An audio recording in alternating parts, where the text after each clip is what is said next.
Good day, Industrial Advisors listeners, and thank you for tuning in. If you have not subscribed, please do so by clicking subscribe wherever you podcast.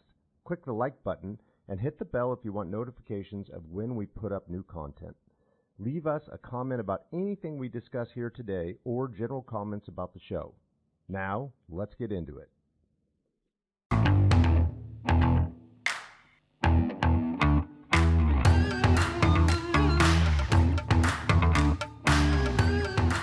All right, welcome everyone to our Industrial Advisors podcast. We are here today with our National Director of Industrial, Pete Quinn, and we're going to talk U.S. industrial markets. Everyone knows, Pete's one of our all-time favorite guys, has done just such an amazing job of leading our industrial platform at Colliers for so many years. And most importantly, we consider him a very good friend and love having him on. Most people that know Pete know that he was a starting center for Purdue football for 4 years, I believe, 4-year starting center, and has been doing the Purdue football commentator for 30 years now, just finished up his 30th year. So loves Purdue, but Pete, awesome to have you on, man. Thank you for joining us. Thanks for coming. I'm very, very excited about this.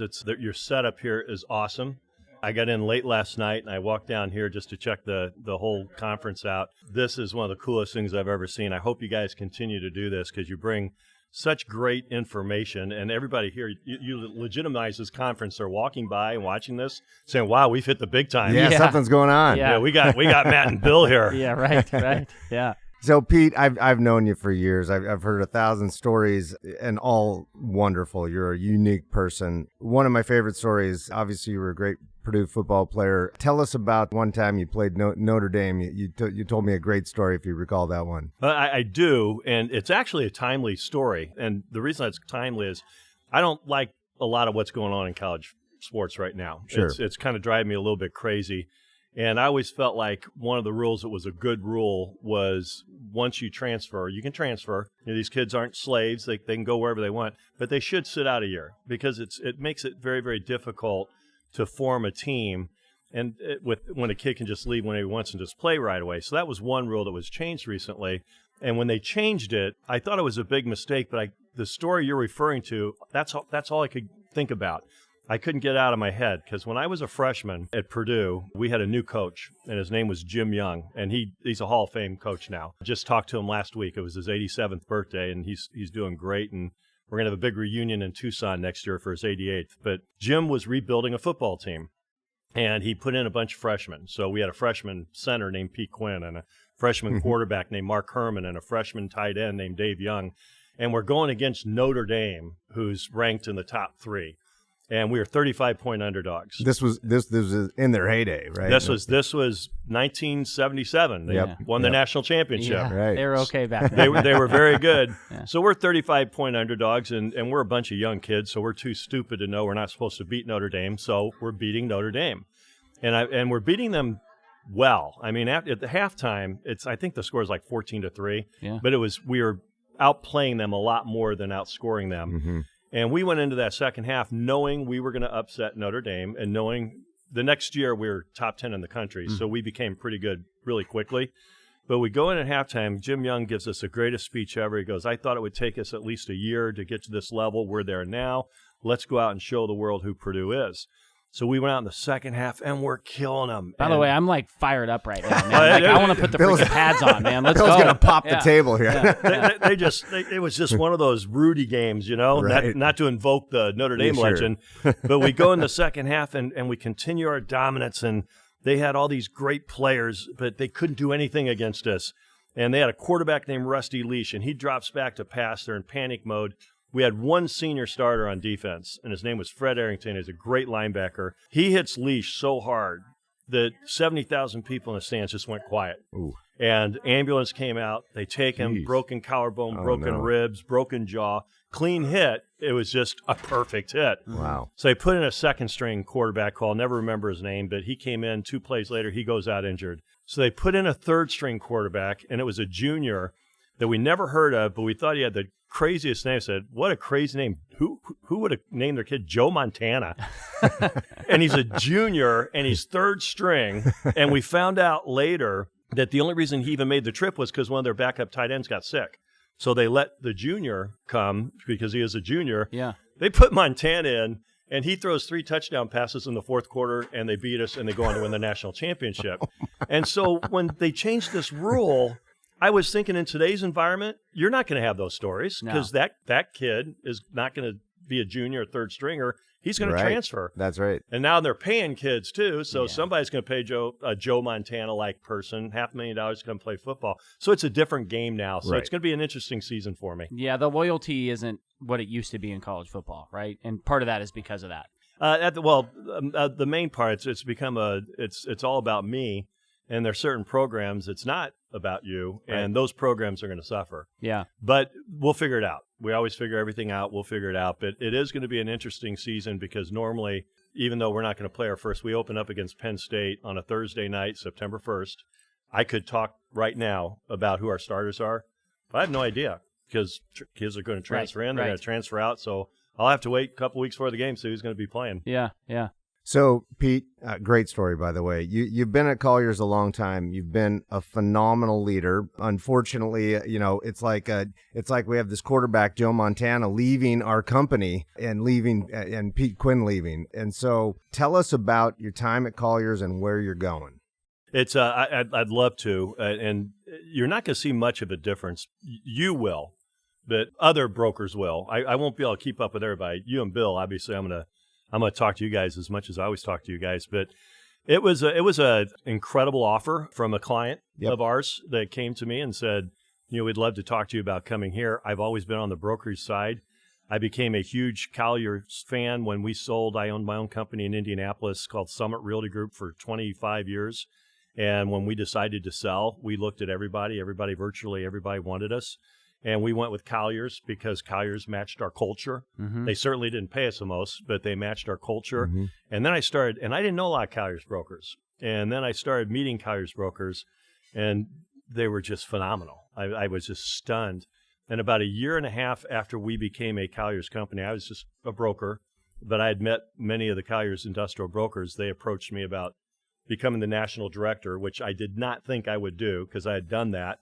And I really enjoyed being a broker, but they came to me and I said no a few times. They kept coming back and they kept offering me different things. And finally I said, you know what, I think I can make a difference. I think, because when I first came to Colliers, what I used to say was, Colliers Industrial is the best kept secret in the industry, which it shouldn't be. That's not a good thing. Right. And because I was your competitor for 20 plus years, I didn't know you guys existed. I didn't know what level you had taken brokerage services, the professionalism, the flatness of the organization, the entrepreneurialism of the organization. I knew none of that.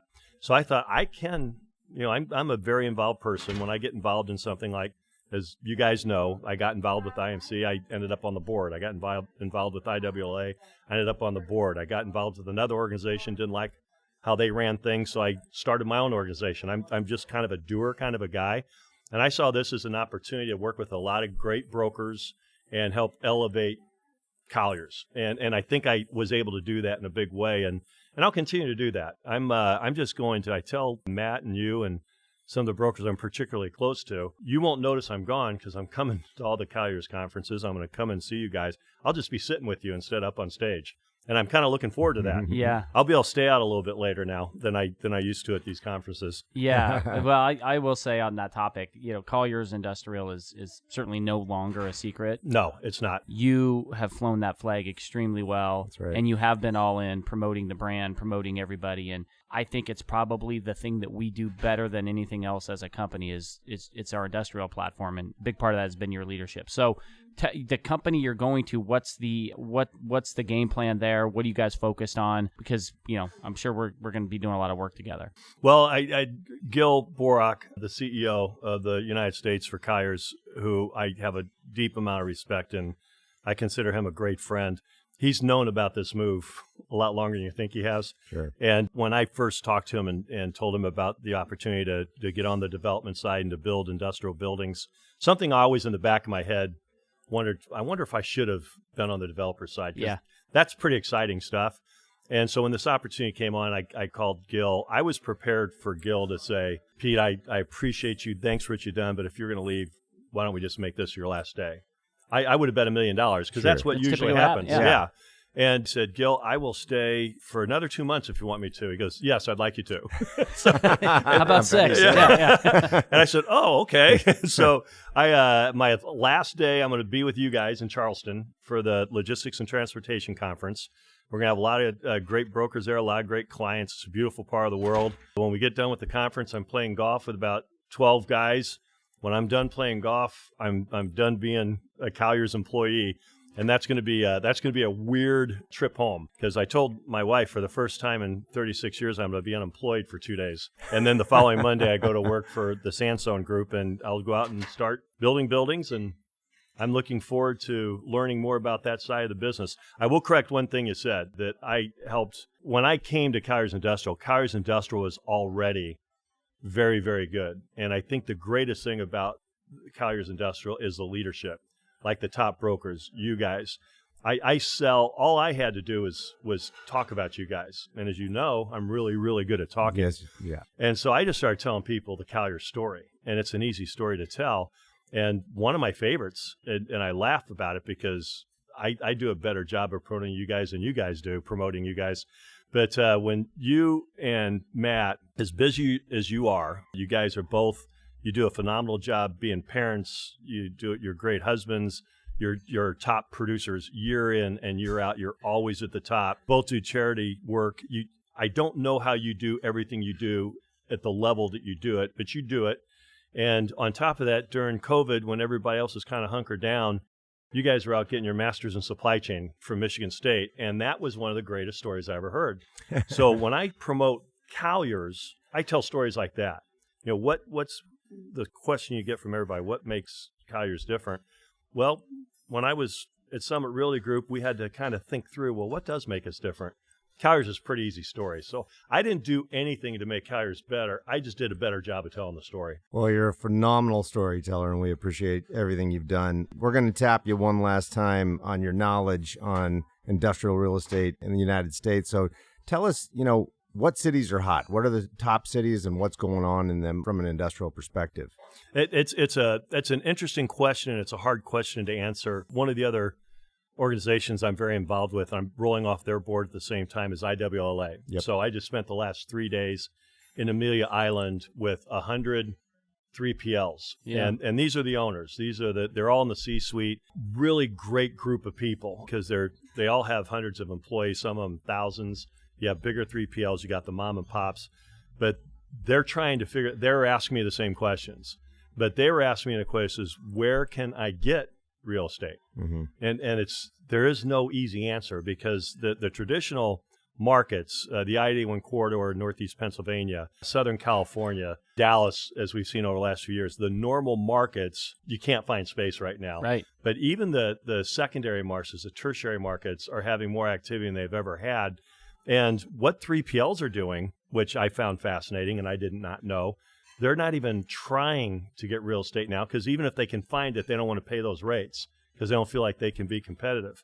So what a lot of them are doing is they're going through different markets and looking for 3PLs. They don't even care what the client mix is, that have long-term leases or own their own buildings, and they're buying the 3PLs. Which I thought that was pretty interesting. Huh. Something a couple of really sharp brokers like you ought to start looking into and seeing what those 3PLs are doing out there. But I think the 3PL industry has done really well. They're kind of like our industry. Everybody panicked at the beginning and said, "Oh, COVID shutdowns is going to destroy us." Well, obviously, it didn't destroy us. Right. When it first started coming, our CEO, Gil Borak, asked me to revise our numbers. I said, how? I said, I have no idea what impact this is going to have. And he goes, I would just suggest, I don't know, maybe go 60% of your plan. Yeah.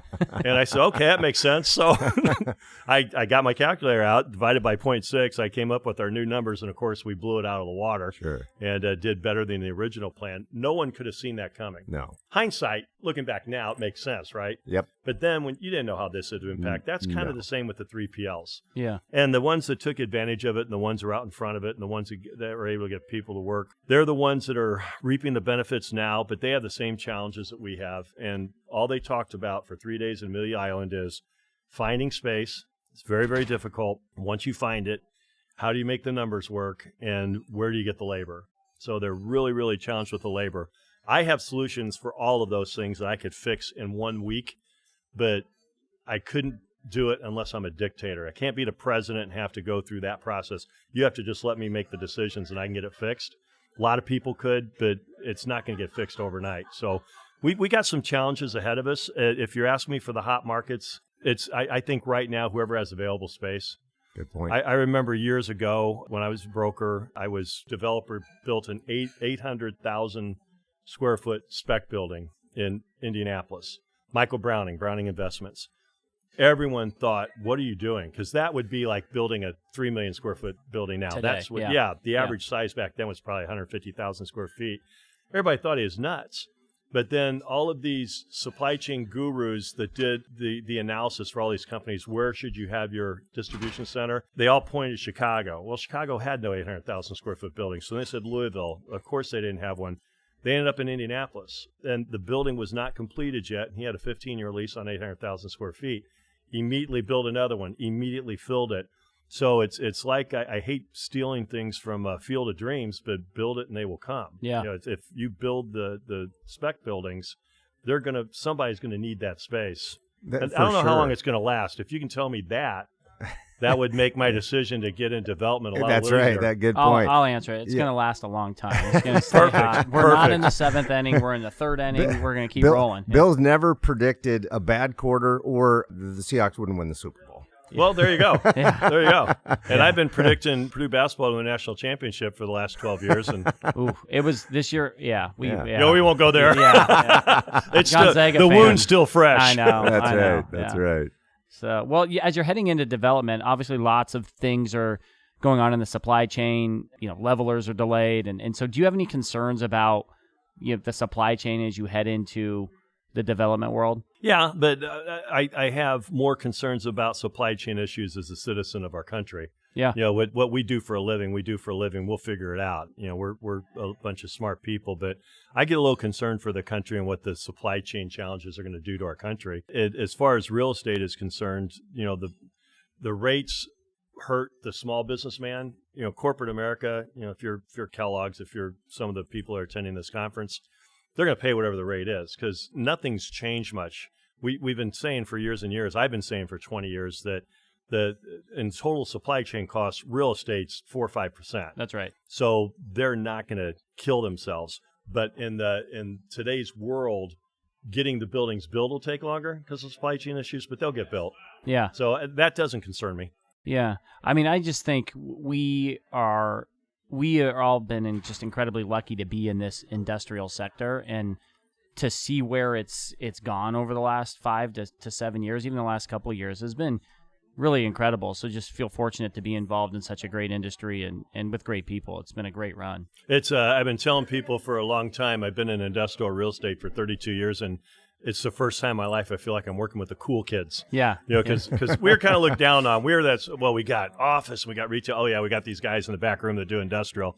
But there's a lot of good things going on. Number one, we are the industry, the hot industry. Number two, 10 years ago, if you're at a conference, Colliers conference, you might see 3 or 4 females, maybe. Yeah. And because there were no female industrial, they went into office. That's changed dramatically. We're getting more and more females, which I think is good. Because in general, this might be politically incorrect to say, women are smarter than men, and they're more detailed. And if you're not doing business with women, you're probably not doing as good as you can do. But I'm glad to see the changes in the industry that are there, and I think that I agree with you, and I'm an optimist too. But I do think we've got some legs left in this because people are going to need product. You're going to need buildings to store them in. In fact, I think what we should have done, I want to start thinking outside the box. When COVID first hit, and the first reaction, let's shut everything down. I was in the car one day, and there was a news item on the radio about how these farmers were trashing tons and tons of food and pouring out thousands of gallons of milk because all the schools and businesses and restaurants were shut down. They had nowhere to send the food. And then about an hour later, there's another article that the food banks were all empty because all these people were going to food banks. And I thought, what we should do, government can't solve many issues. The government causes a lot more issues than they can solve. But one thing they might want to do, why don't we build super distribution centers all over the country just for this, something like this happens again, And then when the things shut down, the farmers can move those into the government-owned distribution centers, then Great outsource it. Do stuff like that. And you guys are both so involved in charities. I am too. I'm on a bunch of charity boards, and I'm very passionate about it.